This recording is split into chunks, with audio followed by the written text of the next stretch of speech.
Selamat pagi dan salam sejahtera buat kita semuanya. Pertama-tama kita mengucapkan syukur terhadap Tuhan Yang Maha Esa, di mana pada pagi hari ini kita masih dapat berkumpul di rumah kita masing-masing dalam keadaan sehat. Ya, sebelum masuk ke materi makalah, izinkan saya mengucapkan banyak terima kasih kepada Ibu dosen kami, Ibu Dwi Fiora, yang telah mempercayai kami dalam makalah kelompok satu ini yang berjudul Ragam Bahasa dan Karakteristiknya. Selamat pagi, perkenalkan nama saya Rio Prado Tampu Bolon, NIM 2004112440 dari kelompok 1. Perkenalkan, nama saya Yunita Veronica Borisilaban, NIM 2004110841. Perkenalkan, nama saya Ronauli Sijabat, NIM 2004110212. Assalamualaikum warahmatullahi wabarakatuh. Perkenalkan, nama saya Rosi Rospita, NIM 2004110219. Assalamualaikum warahmatullahi wabarakatuh. Perkenalkan, nama saya Fofi Riani, NIM 200112460. Untuk menjelaskan presentasi yang pertama, saya persilakan teman saya Fofi. Baiklah, saya akan menjelaskan mengenai ragam bahasa secara lisan dan tulis. Ragam bahasa adalah variasi pemakaian bahasa. Dengan kata lain, ragam bahasa adalah variasi yang berbeda-beda yang disebabkan karena adanya faktor di dalam masyarakat. Contohnya seperti usia, pendidikan, agama, dan latar belakang budaya daerah. Macam-macam ragam bahasa. Satu, secara lisan. Ragam bahasa secara lisan adalah bahasa yang dihasilkan alat ucap dengan fonem sebagai unsur dasarnya. Dalam ragam lisan ini, kita berurusan dengan tata usaha, kosakata, dan lafal. Ragam bahasa secara lisan ini, pembicara dapat memanfaatkan tinggi rendah suara atau tekanan dan serta gerak tangan atau isyarat untuk mengungkapkan suatu ide. Adapun berbagai macam karakteristik ragam bahasa secara lisan ini, yaitu satu, kita memerlukan orang kedua atau teman bicara. Kedua, tergantung situasi, kondisi, ruang, dan waktu. Kita tidak perlu memperhatikan unsur gramatikalnya, karena kita hanya memperhatikan intonasi serta bahasa tubuh. Dapat berlangsung secara cepat, tidak memerlukan alat bantu, dan dapat dikoreksi secara langsung. Yang kedua yaitu secara tulisan.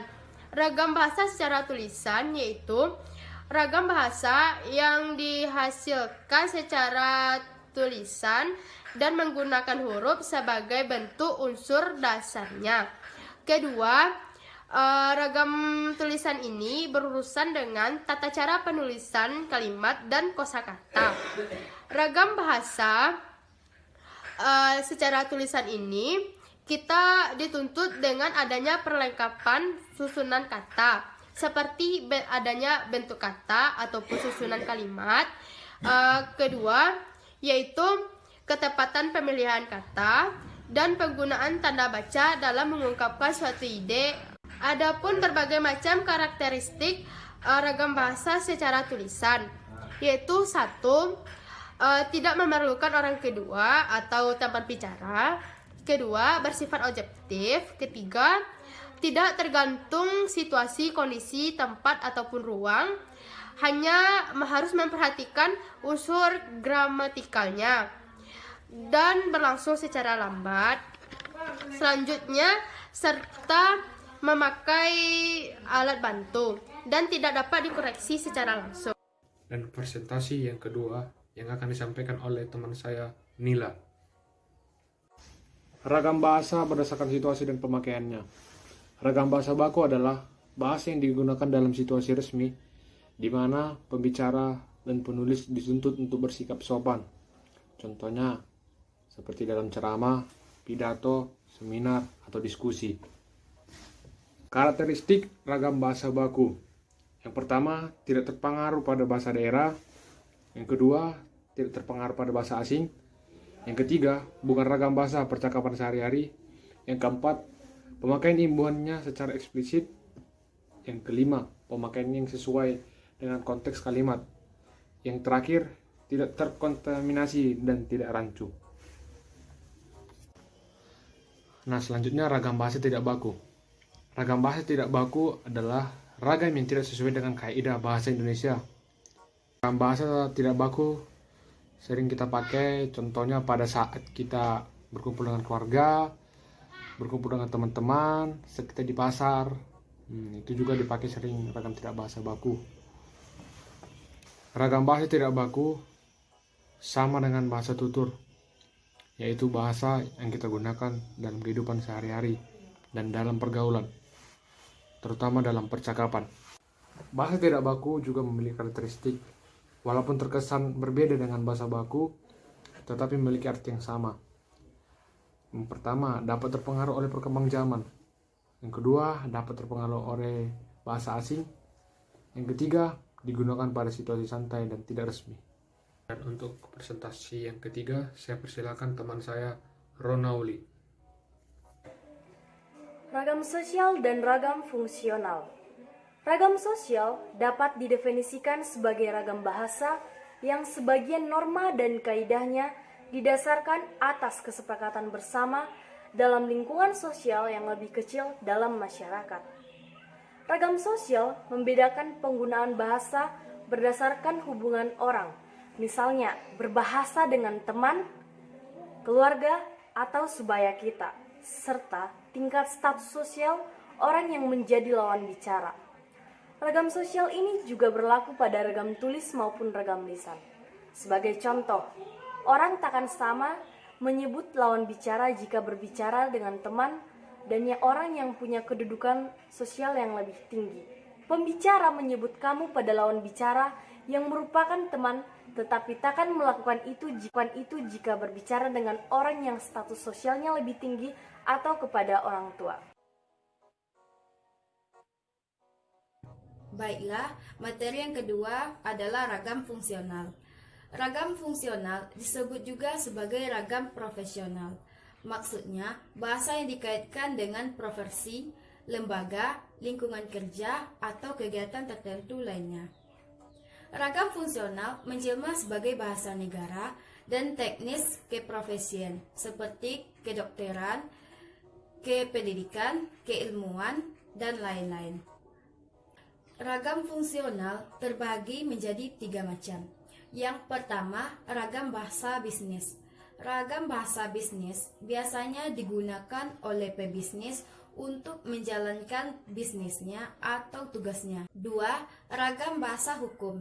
Penggunaan bahasa di dalam dunia hukum, di mana fungsinya memiliki karakteristik tersendiri.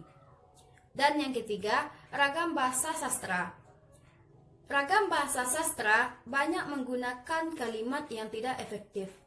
Kalimat yang tidak efektif adalah kalimat yang kurang mampu memberikan penjelasan secara baik dan benar. Contohnya, setiap hari Jumat selalu berpramukaan.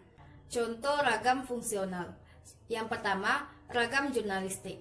Ragam jurnalistik adalah bahasa yang digunakan oleh wartawan untuk membuat sebuah karya-karya seperti surat kabar, majalah, dan lain sebagainya.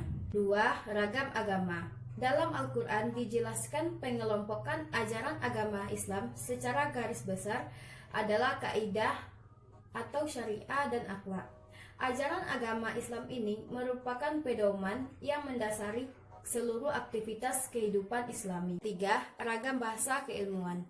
Penggunaan bahasa dalam bidang keilmuan memiliki sifat yang spesifik, sehingga dikatakan bahwa ragam bahasa dalam bidang keilmuan mempunyai ragam bahasa tersendiri dan berbeda dengan ragam bahasa lainnya. Kesimpulannya, Ragam fungsional disebut juga dengan ragam profesional karena bahasa yang dikaitkan dengan profesi, lembaga, atau lingkungan kerja. Penerapan ragam fungsional penting untuk memberikan penjelasan kepada masyarakat umum untuk mengenai istilah-istilah yang digunakan oleh masing-masing profesi. Dan untuk materi yang terakhir, saya persilakan teman saya Yunita. Baiklah, di sini saya akan menjelaskan mengenai berbahasa Indonesia dengan baik dan benar. Berbahasa Indonesia dengan baik dan benar yang dapat diartikan pemakaian ragam bahasa yang serasi dalam sasarannya. Dan di samping itu mengikuti kaidah ragam bahasa yang betul. Ungkapan bahasa Indonesia dengan baik dan benar mengacu ke ragam bahasa yang sekaligus memenuhi persyaratan kebaikan dan kebenaran. Bahasa yang digunakan adalah bahasa yang baku. Berbahasa Indonesia dengan baik dan benar mempunyai konsekuensi logis terkait dalam pemakaiannya sesuai dengan situasi dan kondisi.